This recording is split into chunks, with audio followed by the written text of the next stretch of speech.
ये carbon monoxide चलते गाड़ी पे क्या होगा, जैसे रोड पे मान लो धुआं चले जा रहे हैं और बहुत धुआं निकल रहा है, उसी पे हम गाड़ी चलाए जा रहे हैं, उसी को इनहेल कर रहे हैं, आगे गाड़ी वाले से धुआं निकल रहा है, फिर थोड़ी देर के बाद हमारे ऑक्सीजन की कमी होने लगा और हमें अनकंफर्टेबल लगेगा और हो सकता है डिसबैलेंस हो गिर जाए, पीछे वाली गाड़ी भी हमारे काम कर जाए। ठीक है ना। तो ऐसा होता है जब भी कभी कोई गाड़ी ऐसे धुआं निकाल रहा हो ब्लैक कलर का, तो ज़्यादा देर तक उसके पीछे नहीं चलना चाहिए, फौरन अपना ट्रैक चेंज करके या तो आगे चलो या वेट कर लो, उसे दूर निकलने दो, वो आपके लिए खतरनाक है, वो समझ में नहीं आता। कार्बन मोनोऑक्साइड होता है कंबशन। इसके बाद क्या बताया कि ये तो ऑक्सीजन के क्वांटिटी पे है कि ऑक्सीजन सफिशिएंट मिल रहा है तो कंप्लीट होगा, कम मिलेगा तो इनकम्प्लीट होगा। दूसरा दे रखा है कि जो हाइड्रोकार्बन्स है, एक होता है सैचुरेटेड हाइड्रोकार्बन्स, एक होता है अनसैचुरेटेड हाइड्रोकार्बन्स। तो वो उसको जब जलाएंगे सैचुरेटेड अनसैचुरेटेड में तो फिर कैसा होता है वो करते हैं। ठीक है ना। कंबशन में हाइड्रोकार्बन देखते हैं।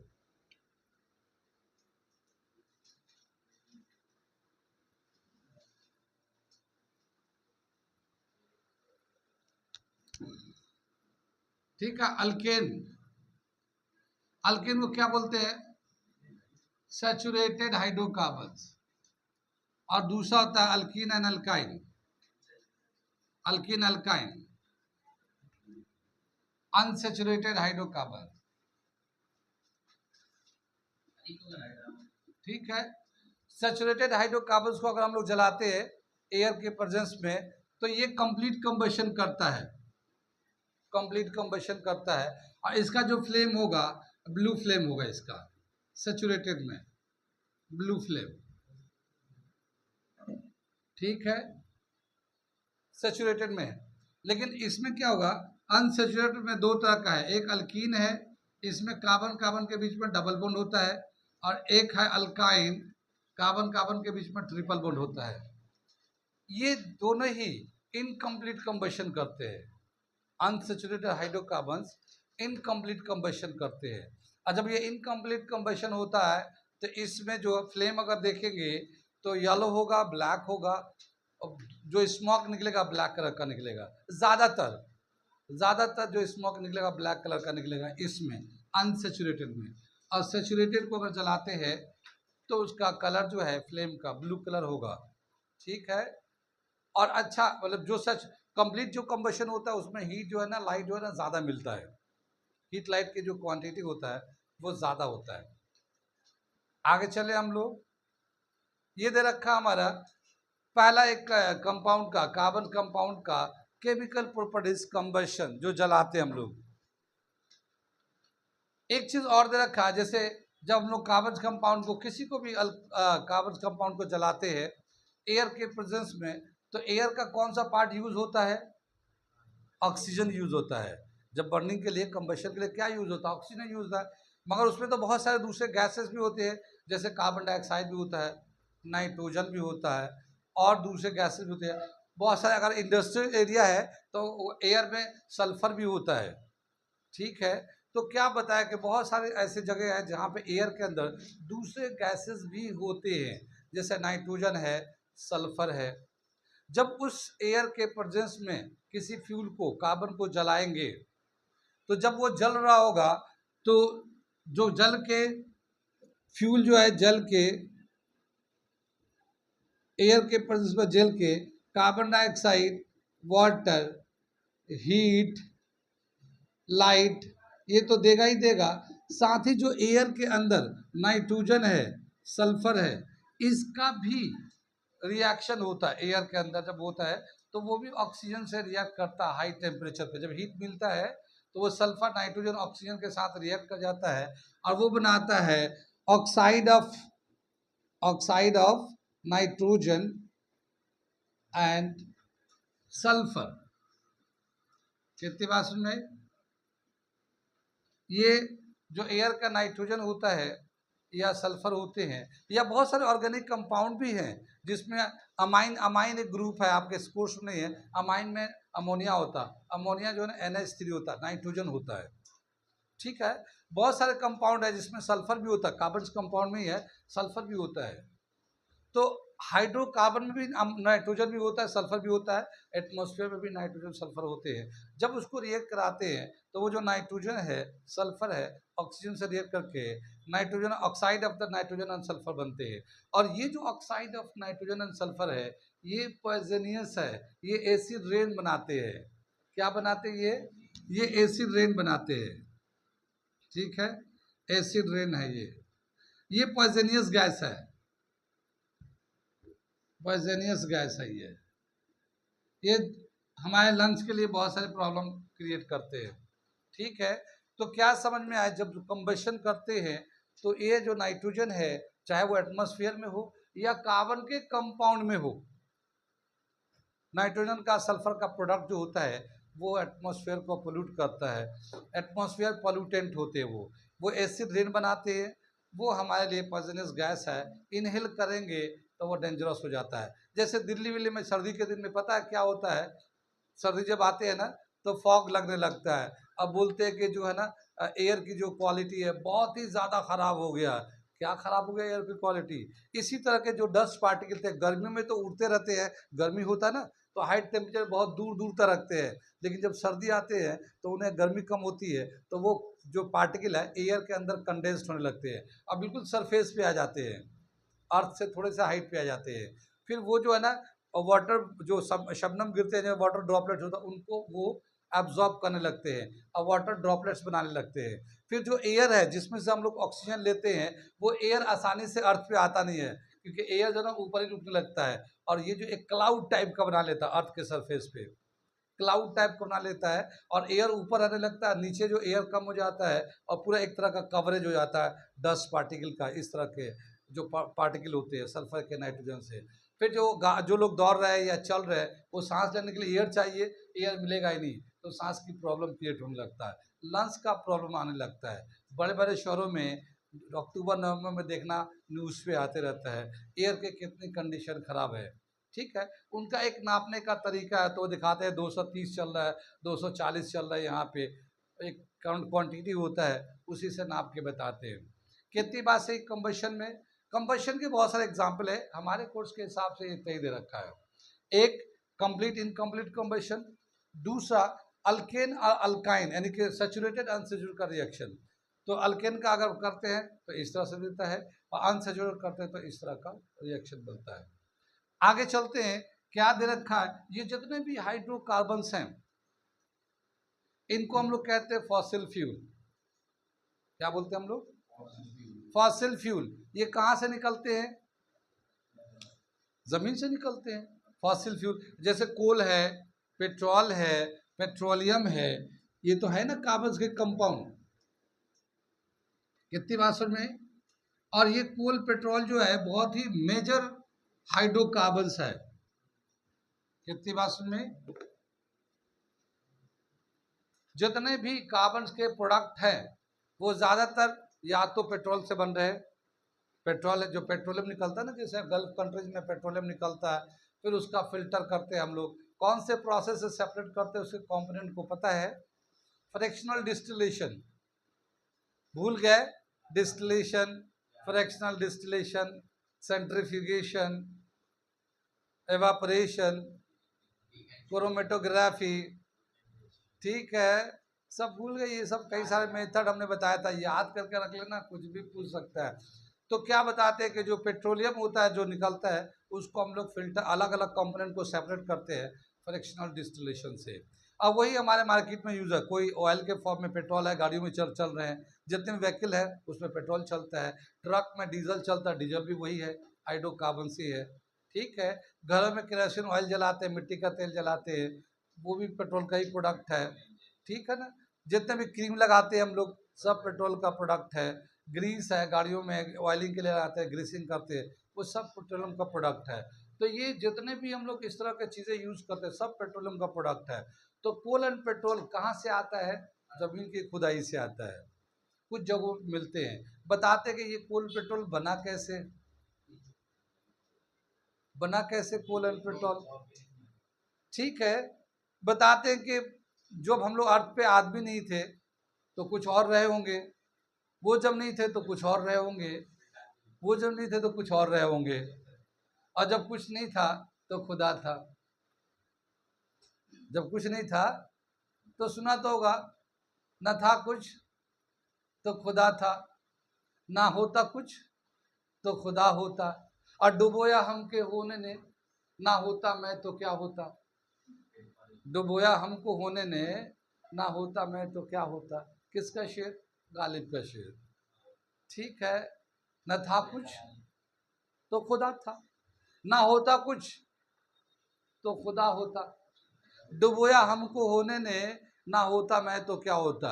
क्यों गालिब क्यों कह रहे हैं? क्योंकि गालिब शराब पीते थे और मौलाना साहब ये कहते थे कि जो शराब पिएगा वो जहन्नम में जाएगा, आग में जलेगा, ये होगा वो होगा। अब शराब छूट नहीं सकता क्योंकि लत पड़ गई थी। ठीक है, और वो जहन्नम में मैं पैदा हो गई, गलत हो गया। अगर मैं पैदा ना होता तो मेरी आदत ये ना होती, ना मैं ये होता मेरी आदत, ना मैं जहन्नम में जाता। ठीक है, तो अगर मैं ना होता तो क्या होता? मुझे पैदा ही नहीं करता इस ज़मीन पे, तो कोई ज़मीन का कोई थोड़ी बिगड़ने वाला था। कितनी बात सुन रहे हैं? आगे चले हम लोग, कितनी बात सुने तो बताते हैं कि जब अर्थ था, शुरू के दिनों में जब अर्थ था तो एक हॉट बॉल की तरह था। हॉट बॉल की तरह था। वो ठंडा होते होते होते कई साल गुजरे, तब जाके वो थोड़ा ठंडा हुआ। बहुत सारे प्रोसेस इसमें हुए हैं, बड़े क्लास में जब जाके पढ़ेंगे तो समझ में आएगा। बहुत सारे इसमें प्रोसेस हुए हैं, तब जाके पानी हुआ। पानी से पानी क्या होता था? जब पानी बन के जाता था, पानी वापस आता था अर्थ पे। अर्थ इतना गर्म था कि फिर भाप बन के उड़ जाता था, फिर लौट के बादल बन के बारिश बन के आता था, फिर भाप बन के। कई सदियों साल ऐसे चलता रहा। फिर बताते हैं कि अर्थ पे सबसे पहले पानी आने लगा, फिर पानी के बाद अलगी प्लांट, अलगी ग्रुप होता वो आया, फिर जंगल झाड़ी बहुत हुए अर्थ पे। ठीक है, लेकिन अर्थ का जो लेयर है, हम लोग जैसे आज पढ़ते हैं, 3 लेयर है। ये क्रस्ट है, मेंटल है, कोर है। तो कोर में हॉट होता है, मेंटल में जितने भी मेटल है सब मोल्टेन मटेरियल में है, और ये उसमें चलते रहते हैं, पानी की लहर की तरह चलते रहते हैं, और ये ऊपर की तरफ प्रेशर बनाते हैं। तो क्रस्ट पे एक तरह का प्रेशर रहता है अंदर से, और जहाँ क्रस्ट वीक होता है वहीं से बस्ट करके ऊपर की तरफ लावा निकल आता है। ठीक है, तो शुरू के टाइम में बताते हैं जब अर्थ पे आदमी नहीं था तो बहुत सारे लावा निकलते थे, पहाड़ बन जाते थे, और अर्थक्वेक बहुत आता रहता था। अब अर्थक्वेक आता है, कभी कभी आता है, कम आता है, पहले बहुत आते थे। तो जब जंगल बहुत हो गए, और बताते कि अर्थ पे पानी था, पानी में बहुत सारी मछलियाँ थी, छोटे बड़े मछलियाँ थी, जंगल झाड़ी हो गया, तो वो बताते हैं कि अर्थक्वेक आया, इस तरह के सारी चीज़ें ज़मीन के अंदर दब गई। अर्थक्वेक ऐसा आया कि अर्थ फट गया, और पूरे जो वहाँ के आबादी थी या पानी थे या दरख्त थे सब अंदर चले गए। ये साइंस बताता है, किसी ने देखा नहीं है। कितनी बात सुनी। फिर वो अंदर चले गए, वो फिर सड़ने लगे, गलने लगे, और वही सड़ गल के बाद में जो बड़े पौधे थे वो तो कोल में कन्वर्ट हो गए। जैसे कोल में कौन कन्वर्ट हुआ? ट्रीज, बड़े बड़े दरख्त जो थे वो तो कोयले में कन्वर्ट हो गए। लेकिन जो छोटे पौधे थे, एनिमल, अब ओशियन एनिमल जो थे, फिशेस जो थे, वो सब बाद में डीके करके वो ऑयल में कन्वर्ट हो गए। तो ऑयल या पेट्रोल जो है वो तो एक्वेटिक एनिमल्स, स्मॉल प्लांट से बने हैं, और बड़े प्लांट जो ना कोल में कन्वर्ट हो गया है। अब वही जो है ना, जमीन खोदते हैं तो वही कोल एंड पेट्रोलियम मिलता है। इसको हम लोग कहते हैं फॉसिल फ्यूल, जो जमीन से खोद के निकालते हैं। कितनी बात में, मगर ये एक non renewable source of energy है। जानते हैं नॉन रिन्यूएबल का क्या मतलब होता है? एक बार इस्तेमाल करें फिर विश्वास ना करें कि दोबारा रिसाइकिल कर पाएंगे, क्योंकि एक ही बार इस्तेमाल होगा, ख़त्म हो गया तो ख़त्म हो गया। जैसे हम लोग क्या है, अलग अलग मजहब में अलग अलग कंसेप्ट है। लोग कहते हैं एक ही ज़िंदगी है, ख़त्म तो ख़त्म। कुछ कहते हैं नहीं नहीं, इसमें से जाएंगे तो दूसरे फॉर्म में आएंगे दोबारा लौट के, हम साइकिलिक है। ठीक है, कितनी बात सुनी। तो इसमें जो है कोल एंड पेट्रोलियम जो है ये नॉन साइक्लिक है, एक बार यूज़ करेंगे ख़त्म हो जाएगा, नॉन रिन्यूएबल सोर्स है। तो जितना जहाँ कोल मिल रहा है अभी तो इस्तेमाल में चल ही रहा है, मगर एक दिन ऐसा भी होगा कोयला ख़त्म हो जाएगा, पेट्रोल ख़त्म हो जाएगा, फिर कहाँ से आएगा कोल एंड पेट्रोल? और फिर कैसे चलेंगे ये 2 व्हीलर 4 व्हीलर, ये 8 व्हीलर कैसे चलेंगे? ये तो वक्त ही बताएगा। कितनी बात सुन रहे हैं? आगे चले, लेकिन ये जो कोल एंड पेट्रोल है ये एक हाइड्रोकार्बन्स है। मेजर सोर्स ऑफ हाइड्रोकार्बन्स है, बहुत बड़ा सोर्स है हाइड्रोकार्बन्स का। कितनी बात सुन में? ये तो दे रखा है भाई कि कैसे प्लांट है या कोल एंड पेट्रोल बना है, एक छोटा सा आइडिया दे रखा। आगे दे रखा केमिकल रिएक्शन में कौन कौन सा रिएक्शन दे रखा है वो देखते हैं। अगला जो दे रखा है एक रिएक्शन, छोटा सा रिएक्शन रखा, ऑक्सीडेशन रिएक्शन। ठीक है, ऑक्सीडेशन। ऑक्सीडेशन तो जानते हैं, addition of oxygen is called oxidation reaction. Addition of oxygen is called oxidation.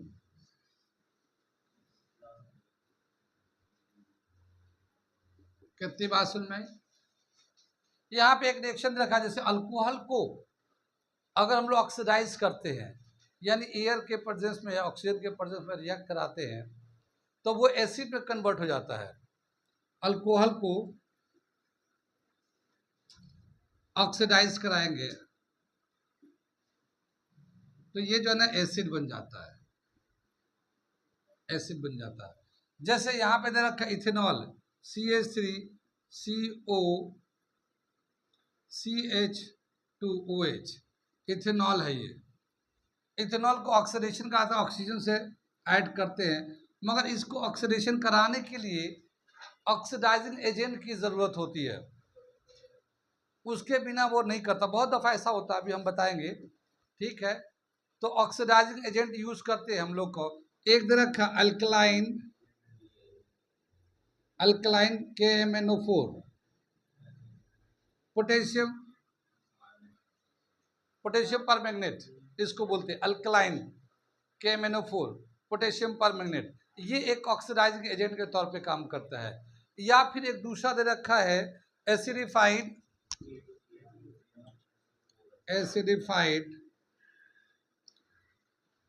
क्या दे रखा है, chromium dichromate, potassium dichromate, O2 है ना, O7 होगा, Cr2, पोटेशियम क्रोमेट एसिडिफाइड, यानी एसिडिक मीडियम में एसिडिफाइड पोटेशियम डाइक्रोमेट है, या फिर अल्कलाइन KMnO4 है। इन दोनों को यूज करते हैं ऑक्सीडाइजिंग एजेंट के तौर पे। ये दोनों ही किस तरह से रोल प्ले करते हैं, ऑक्सीडाइजिंग एजेंट के तौर पे काम करते हैं। ठीक है, और इसके पास बन जाता है ये एसिड CH3COOH, एसिड बन जाता है। बाकी जो प्रोडक्ट बनना था बनता है, मगर ये एसिड बन जाता है, इसको कहते हैं ऑक्सीडेशन। एक रिएक्शन दे रखा, जो रिएक्शन एनसीईआरटी में दे रखा उसी रिएक्शन को हमें याद करना है। अल्कोहल को ऑक्सीडाइज कर तो क्या बनेगा, एसिड बनेगा, ये याद रखना है। अल्कोहल को कौन सा ऑक्सीडाइजिंग एजेंट यूज होता है, अल्कलाइन KMnO4 या acidified chromium dichromate, potassium dichromate. कितनी बात सुन में? ये पूछ चुका पहले कि एसिड, अल्कोहल को एसिड बनाने के लिए ऑक्सीडेशन होता है, उसमें कौन सा ऑक्सीडाइजिंग एजेंट यूज होता है, ये पहले आ चुका है। ये इसे जरूर याद कर लेने का। कितनी बात सुन में? ऑक्सीडाइजिंग एजेंट के तौर पे। आगे चले, अगला रिएक्शन दे रखा है एडिशन रिएक्शन। 3-4 रिएक्शन दे रखा, वो हम लोग रिएक्शन को समझ लेते हैं, और कौन सा रिएक्शन होता है, कहाँ पे होता है, वो हम ये समझ में आ गया। ये तो समझ लिए, अल्कोहल को ऑक्सीडाइज करेंगे एसिड बनेगा, ये प्रोडक्ट जो जितना होगा, जैसे ये इथेनॉल है, ये CH3CH2 दो कार्बन है तो इथेनॉल है, यहाँ बनेगा इथेनॉइक एसिड। ठीक है, इथेनॉइक एसिड। अगर मान लो यह प्रोपेनॉल होता तो प्रोपेनॉइक एसिड बन जाता। ठीक है, ब्यूटेनॉन होता ब्यूटेनॉइक एसिड बन जाता है। और ये हमारा KMnO4 ऐसे ही यूज होगा ऑक्सीडाइजिंग एजेंट के तौर पे। चाहे अल्कलाइन ले लो चाहे एसिडिफाइड ले लो, ये दोनों में से कोई भी याद, ये दोनों ही याद रखना है, कुछ भी पूछ सकता है। आगे चले हम लोग, आगे दे रखा, अगला जो रिएक्शन दे रखा है वो है addition reaction.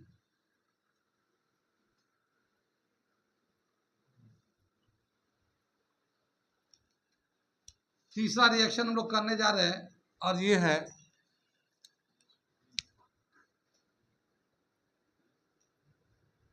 Addition reaction. Addition reaction जो ना 2 टाइप्स के हैं, ठीक है। स्पेशली जो एडिशन रिएक्शन होता है अनसैचुरेटेड हाइड्रोकार्बन्स के लिए लेते हैं। पहले मैं छोड़ देता हूँ, यहाँ पे हटा देता हूँ। एडिशन रिएक्शन जो है मेनली जो होता है अनसैचुरेटेड हाइड्रोकार्बन के लिए होता है, अनसैचुरेटेड हाइड्रोकार्बन्स, ठीक है। एडिशन रिएक्शन अनसैचुरेटेड हाइड्रोकार्बन्स में होता है। अब जैसे अनसैचुरेटेड हाइड्रोकार्बन में अल्कीन भी आता है, अल्काइन भी आता है। क्या है? अल्कीन भी आता है, अल्काइन भी आता है। तो जैसे अल्कीन का ले लेते हैं, पहला कंपाउंड होगा, कार्बन के बीच में डबल डबल बॉन्ड कर दिया, 2 हाइड्रोजन ये दे दिया इधर, 2 हाइड्रोजन ये दे दिया, इसको C2H4, ये हमारा नाम होगा इथीन। अल्कीन में 2 कार्बन है, क्या नाम होगा इसका? इथीन। यहाँ पे 2 बॉन्ड है, कार्बन कार्बन के बीच में 2 बॉन्ड है। तो कार्बन कार्बन के बीच में जो 2 बॉन्ड होता है, एक बॉन्ड को तो हम लोग बोलते हैं सिग्मा बॉन्ड और दूसरे को बोलते हैं पाई बॉन्ड। क्या बोलते हैं हम लोग? सिग्मा बॉन्ड एक को बोलते हैं और दूसरे को बोलते हैं पाई बॉन्ड। एक बॉन्ड होगा तो सिग्मा बॉन्ड होगा, 2 बॉन्ड होगा तो एक सिग्मा एक पाई होगा, और अगर 3 बॉन्ड हुआ जैसे अल्काइन में होता है तो एक सिग्मा 2 पाई होगा। अब ये सिग्मा पाई क्या होता है, ये तो थोड़ा बड़े क्लास में जाएंगे तो बताएंगे कि जो लोब्स होते हैं ऑर्बिटल्स होते हैं, जैसे S orbital, P orbital, D, हमने नाम बताया था किसी ज़माने में, तो उनका जो ओवरलैपिंग होता है, एक्सियल ओवरलैपिंग होता है और ये साइड वाइज ओवरलैपिंग होता है। तो एक्सियल ओवरलैपिंग होता है तो सिग्मा बॉन्ड बनाता है, और साइड वाइज ओवरलैपिंग होता है तो पाई बॉन्ड बनाता है। कितनी बात में आगे चले, इसको अगर हम लोग स्ट्रक्चर के हिसाब से दिखाते हैं तो ये एक हमारा कार्बन है, थोड़ा सा मैं बता दे रहा हूँ, ये इसका एक लोब है ऐसे, ये हमारा एक्सियल कहलाता है, एक्सियल। तो ये सिग्मा बॉन्ड हो गया, ये एक्सियल ओवरलैपिंग एक एक्सिस के अलॉन्ग हो रहा है, जैसे एक्स एक्सिस के अलॉन्ग हो रहा है। और इसमें जो पाई बॉन्ड होता है, ये एक ऐसे होगा कार्बन पे, एक ऐसे होगा, ये साइड से ओवरलैप करता है ऐसे, तो ये पाई कहलाता है। ये हम अलग है, आपके कोर्स से अलग है, मैं थोड़ा सा बता दे रहा हूँ। तो जो साइड वाइज ओवरलैपिंग करता है वो तो पाई होता है, और जो एक्सिस के अलॉन्ग होता है वो सिग्मा होता है। कितनी बात में, ये जो पाई बॉन्ड है ये कैसे बना है? कार्बन के साथ एक प्रॉपर्टी है, बताते हैं कि कार्बन के उस प्रॉपर्टीज की वजह से कार्बन के इतने सारे कंपाउंड्स है, उस प्रॉपर्टीज का नाम है कैटिनेशन। पहले ही दिन पढ़ाया था, कुछ याद बात भी है या बस आगे बढ़ते गए पीछे के साफ करते जा रहे हैं? ठीक है, कैटिनेशन। अब क्या बताया कि ये जो कार्बन है, ये जो कार्बन के साथ टेंडेंसी ये है कि कार्बन चाहता है कि हाइड्रोजन मिल जाए और हम अपना 4 बॉन्ड बना ले। अगर सफिशिएंट अमाउंट ऑफ हाइड्रोजन मिलता है तो एक कार्बन अपना 4 बॉन्ड बना लेता है। कितनी बात समझ में आई? अपना 4 बॉन्ड बना लेता है। लेकिन अगर सफिशिएंट अमाउंट ऑफ हाइड्रोजन नहीं मिला तो फिर क्या करेगा कार्बन? तो अगर हाइड्रोजन नहीं है तो अपने आप से समझौता कर लेता है, आपस में 2 बॉन्ड बना लेता है। अगर और हाइड्रोजन की कमी है तो 3 बॉन्ड भी बना लेता है कार्बन कार्बन आपस में। यानी कार्बन की ये टेंडेंसी है कि अगर हाइड्रोजन मिलता है तो ठीक है, सिंगल बॉन्ड बना लेते हैं, लेकिन अगर नहीं है हाइड्रोजन सफिशिएंट अमाउंट में तो आपस में कार्बन डबल भी बना सकता है, ट्रिपल भी बना सकता है। इतना उसके अंदर फ्लेक्सिबिलिटी है। तो ये जो एक सिग्मा बॉन्ड तो ठीक बना नेचुरल उसका, लेकिन ये जो पाई बॉन्ड बना हुआ है ये उसके हाइड्रोजन ना मिलने की वजह से पाई बॉन्ड बना लिया है, ठीक है। और ये जो पाई बॉन्ड है ये अनस्टेबल बॉन्ड है, यानी ये स्टेबल नहीं है। जब हाइड्रोजन नहीं था तो क्या करते, चलो डबल बॉन्ड बना लेते, पाई बॉन्ड बना लेते हैं। अब अगर हाइड्रोजन मिलेगा तो क्या होगा, ये फौरन अपना पाई बॉन्ड तोड़ के और दोबारा से सिग्मा बॉन्ड बना लेगा। कितनी बात समझ में आई? तो मैं इसको बताने जा रहा हूँ, यहाँ से मिटा दूँ इतना समझ में आ गया। क्या दे रखा है ये, यहां से मैं मिटा रहा हूं इसको। तो यहाँ पे एक सिग्मा बॉन्ड है, एक पाई बॉन्ड है। एक सिग्मा बॉन्ड है और एक पाई बॉन्ड है, लेकिन पाई बॉन्ड हमने बताया वीक है, वो चाहेगा कि जल्दी से कहीं से मिल जाए तो मैं अपना बॉन्ड तोड़ के स्टेबल हो जाऊं। अगर हम लोग हाइड्रोजन देते हैं इसको, हाइड्रोजन दे, तो ये जो पाई बॉन्ड था,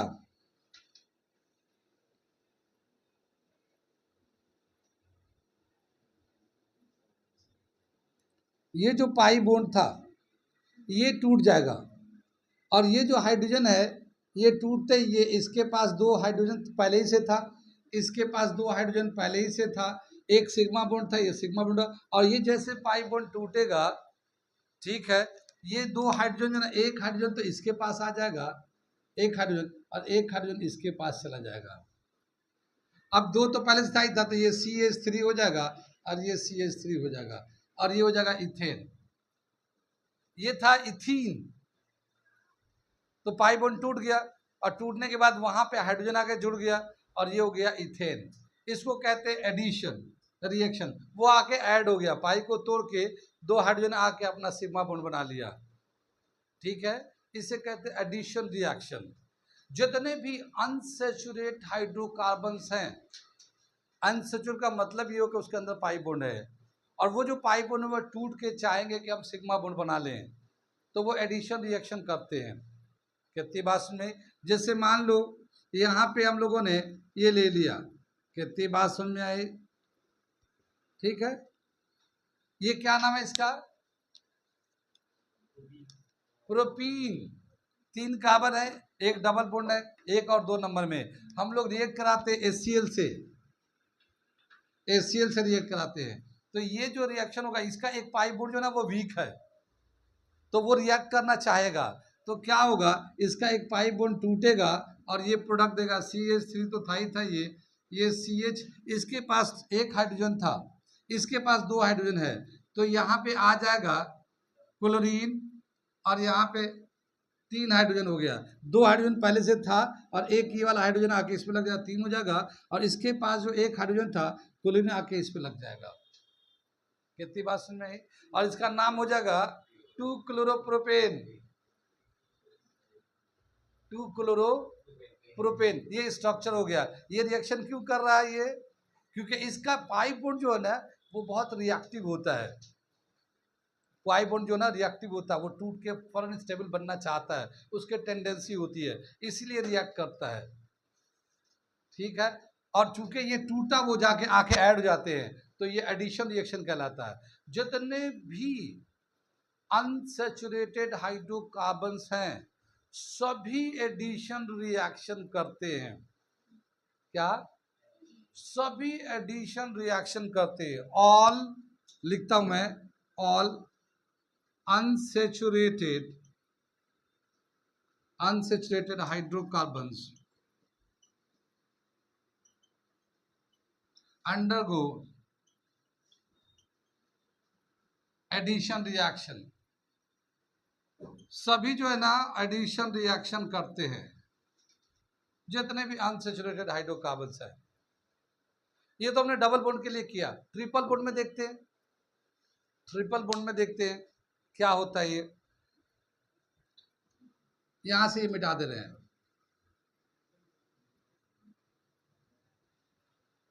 अल्काइन लेते हैं, कार्बन कार्बन के बीच में ट्रिपल बॉन्ड है, यहाँ एक हाइड्रोजन है, यहाँ एक हाइड्रोजन है, तो इसमें कितना सिग्मा कितना पाई होगा, एक तो सिग्मा बॉन्ड होगा इसमें और 2 पाई बॉन्ड है, 2 पाई है, पाई तो ऐसे ही अनस्टेबल होता है, ऊपर से 2 पाई, ये और भी ज्यादा अनस्टेबल होगा, ये और भी ज्यादा अनस्टेबल होगा। तो पहले हम लोग इसको रिएक्ट करा देते हैं हाइड्रोजन से, तो ये 2 हाइड्रोजन एक पाई बॉन्ड तोड़ के एक प्रोडक्ट बनाएगा, नाम है उसका CH2 डबल बॉन्ड CH2, क्योंकि एक हाइड्रोजन इसको एक हाइड्रोजन इसको मिल जाएगा और एक पाई बॉन्ड टूट गया, अभी भी एक पाई एक सिग्मा रह गया, प्रोडक्ट का नाम है इथीन। ये था इथाइन, एक पाई बॉन्ड टूट गया, अब आ गया इथीन, अभी भी पाई बॉन्ड है, अभी भी ये रिएक्टिव होगा, अभी एक बार और हाइड्रोजन से रिएक्ट करा देते हैं, ठीक है। तो ये एक पाई बॉन्ड टूट के ये दोबारा CH3 ये इथेन बन जाएगा। कितनी बात समझ में आई? ये इथीन था, ये इथाइन था। कितनी बात समझ में? क्या समझ में आया? यानी अल्काइन ग्रुप होगा तो 2 दफा एडिशन रिएक्शन करेगा, ठीक है। 2 दफा एडिशन रिएक्शन करके वो सैचुरेट हाइड्रोकार्बन बन जाएगा। और अल्कीन है तो वो एक बार एडिशन रिएक्शन करके सैचुरेट हाइड्रोकार्बन बन जाता है। कितनी बात में? जितने भी अनसैचुरेटेड हाइड्रोकार्बन्स होते हैं वो सभी एडिशन रिएक्शन करते हैं। अब एडिशन में कुछ भी ऐड कर दो, जैसे यहाँ हाइड्रोजन ऐड कर रहे हैं हम लोग, ठीक है ना, यहाँ पे हाइड्रोजन ऐड करते हैं, तो इस प्रोसेस को बोलते हैं हाइड्रोजनेशन। क्या बोलते हैं इसको? हाइड्रोजनेशन। और इसको इसमें जो है HCl ऐड करते हैं, इसमें HCl ऐड करें, ठीक है। अगर हम लोग खाली हेलोजन ग्रुप ले लें, जैसे मान लो क्लोरीन ले लें तो दोनों ही क्लोरीन हो जाएगा, ब्रोमीन ले लें तो दोनों ही ब्रोमीन हो जाएगा, इसको हम बोलते हैं हेलोजिनेशन। अगर मान लो सिर्फ हेलोजन ग्रुप लेते हैं तो हेलोजिनेशन। कितनी बात सुन में? यहाँ पे एक बहुत ही इंपॉर्टेंट पॉइंट है, अभी बता दूं, अभी बता देता हूं। क्या बताया कि जितने भी वेजिटेबल ऑयल्स हैं, क्या जो वेजिटेबल होता है ना, हमारे पालक है, मूली है, गाजर है, ये उनके ऑयल निकाले जाते हैं, ठीक है, ऑयल निकालते हैं। तो जितने भी वेजिटेबल ऑयल्स है वो सभी अनसैचुरेटेड हाइड्रोकार्बन होते हैं। और अनसैचुरेटेड हाइड्रोकार्बन हेल्थ के लिए बेनिफिशियल है, हेल्थ के लिए बेनिफिशियल है। यानी अगर हम लोग जो सब्जियां बनाते हैं या खाने की चीज़ें बनाते हैं, अगर वेजिटेबल ऑयल में बनाएंगे तो फायदेमंद है। क्यों? कि उसका डबल ट्रिपल बॉन्ड होता है, उसमें हाइड्रोजनेशन, क्लोरीनेशन और हेलोजनेशन होने के बहुत सारे चांसेस है, ठीक है। रिएक्शन होते हैं वो, लेकिन जो एनिमल फैट्स होते हैं, एनिमल फैट जैसे हम लोग मछली मछलियाँ खाते हैं, अंडे खाते हैं, ये सब खाते हैं ना, इसमें फैट आते हैं। तो जितने भी एनिमल फैट होते हैं वो सैचुरेटेड हाइड्रोकार्बन्स होते हैं। वो जब बॉडी में हमारे जाएंगे तो वो रिएक्ट नहीं करते, हमारे बॉडी में जाके स्टोर होते हैं। या तो उसे यूज करिए, और अगर यूज नहीं करेंगे तो वो स्टोर होगा। यूज करने का मतलब ये है कि फिजिकल एक्सरसाइज करें, जो बहुत सारे लोग जिम करते हैं, बहुत लोग खेलते हैं, कूदते हैं, भागते हैं, तो उसको एनर्जी चाहिए तो वो फैट को यूज करते हैं, ठीक है। तो ठीक है, यूज में आ गया। लेकिन आप इस तरह की चीजें खा रहे हैं, अंडे खा रहे हैं, इस तरह से खा रहे हैं, तो जो एनिमल फैट आएगा आपके बॉडी में, अगर वर्कआउट नहीं करते तो आपके बॉडी में स्टोर होता है, और आपके बॉडी के लिए वो डेंजरस हो जाता है, क्योंकि आपका बॉडी फैटी होने लगता है, क्योंकि फैट स्टोर होने लगता है बॉडी के अंदर, और वो आपके लिए, बॉडी के लिए खतरनाक है। या फैटी एनिमल के मैंने फैटी ऑयल से अगर हम लोग सेचुरेटेड हाइड्रोकार्बन में खाना बनाए तो वो जाहिर है सेचुरेटेड हाइड्रोकार्बन्स है, ऑयल है। अगर मान लो एनिमल ऑयल में हम लोग खाना बनाते हैं, सब्जियां बनाते हैं, तो ज़्यादा एनिमल ऑयल जो है ना सेचुरेट होता है, वो हम लोग ऑयल तो खाएंगे लेकिन वो हमारे बॉडी में इस्तेमाल में नहीं आएगा, स्टोर होने लगेगा, क्योंकि हमें उसको यूज़ करने के लिए उतना हमें वर्कआउट करना पड़ेगा। रोटी चावल तो हम लोग को इसलिए यूज़ में आ जाता है कि हम लोग डेली लाइफ के काम के लिए भी तो एनर्जी चाहिए, सोने, चलने, उठने, बैठने, बोलने, पढ़ने, लिखने के लिए भी एनर्जी चाहिए। तो ये रोटी वोटी तो आराम से, चावल वाल तो डाइजेस्ट हो जाते हैं, लेकिन जो फैट था उसको डाइजेस्ट करने के लिए एक एक्स्ट्रा एक्सेस एक्सरसाइज की ज़रूरत होती है। जैसे किसान है और या हार्ड वर्कर जो लेबरर है, उनके लिए तो मीट मछली बहुत फ़ायदेमंद है, क्योंकि उनको एनर्जी की ज़रूरत है और उससे वो उनको है। लेकिन जैसे आजकल जैसे बच्चे हो गए हमारे घर के, एसी वाले बच्चे हो गए, एसी वाले बच्चे हो गए, यानी वो धूप में नहीं जाते, स्कूल जाते, घर में आके उतनी में थक जाते हैं, ठीक है। तो उनका खाना पीने का देखो भूख भी नहीं लगता, और जिस्म देखो कैसा होते जा रहा है। कितनी बात समझ में आई? तो हम क्या बताना चाह रहे थे कि फैट, वेजिटेबल ऑयल जो है अनसेचुरेटेड होता है, वो हमारे हेल्थ के लिए बेनिफिशियल है। और वेजिटेबल ऑयल को एक रिएक्शन लिख रहा हूं मैं,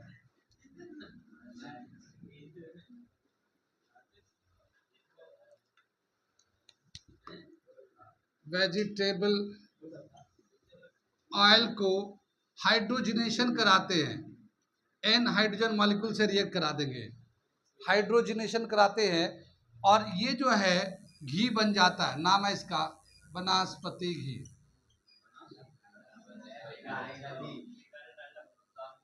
ठीक है, तो ये जो वेजिटेबल ऑयल को हाइड्रोजनेशन कराकर घी बनाते हैं, वनस्पति घी, और ये हमारे लिए फायदेमंद है, यूज कर लेते हैं हम लोग। ठीक है।